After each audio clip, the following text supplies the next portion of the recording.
سعودية نقلوا جسد سيدنا حمزة بن عبد المطلب عم الرسول صلى الله عليه وسلم. لن تصدق ماذا وجدوا بداخل القبر. وجدوا مفاجأة مذهلة سبحان الله. ولكن قبل أن نبدأ عزيزي المشاهد، فضلا وليس أمرا، لا تنسى الإعجاب بالفيديو والاشتراك في القناة، وصل على خير البرية إنه محمد صلى الله عليه وسلم.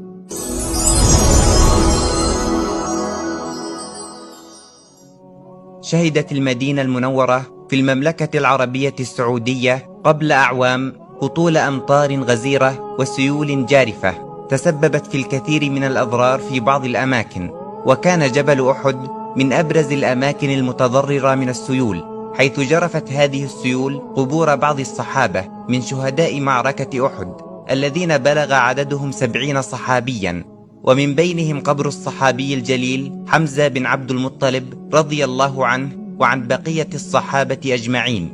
شهود عيان يروون ما حدث لجسد سيدنا حمزة بن عبد المطلب عندما قاموا بنقل جسده بعد 1400 سنة.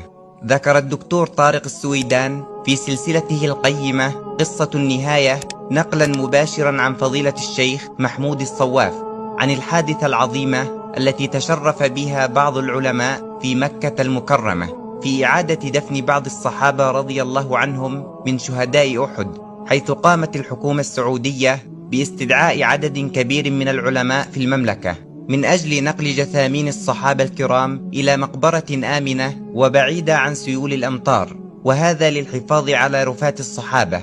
وكان من بين من شارك مع العلماء الشيخ محمود الصواف. يقول الشيخ محمود على لسانه: كنت أنا من أحد العلماء الذين تمت دعوتهم في دفن أحد من الصحابة رضوان الله عليه، وهذا لأن المقبرة أصابها سيل وفيضانات فانكشفت الجثث، فدعيت أنا بجانب مجموعة كبيرة من العلماء وشاركت في نقل جثمان سيدنا حمزة بن عبد المطلب رضي الله عنهم جميعا.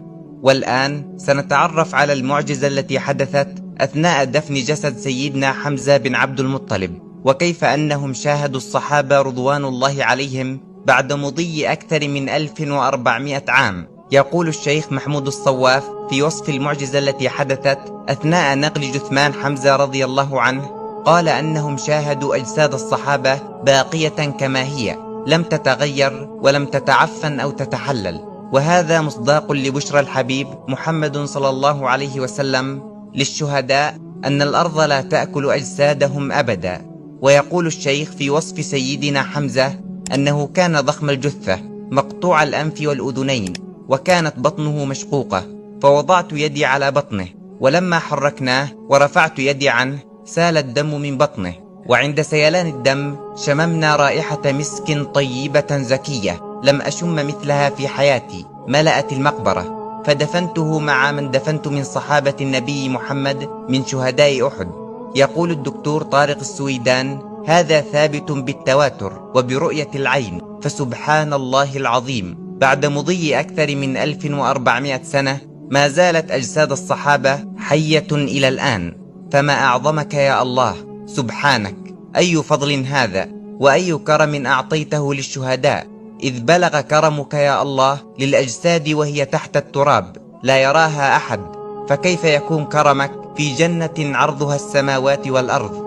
بلغنا الله وإياكم مكانة الشهداء، فهنيئا لمن رأى هذا الصحابي الجليل، وهنيئا لمن رأى سيد الشهداء حمزة بن عبد المطلب، وهنيئا لمن رأى عم رسول الله محمد صلى الله عليه وسلم.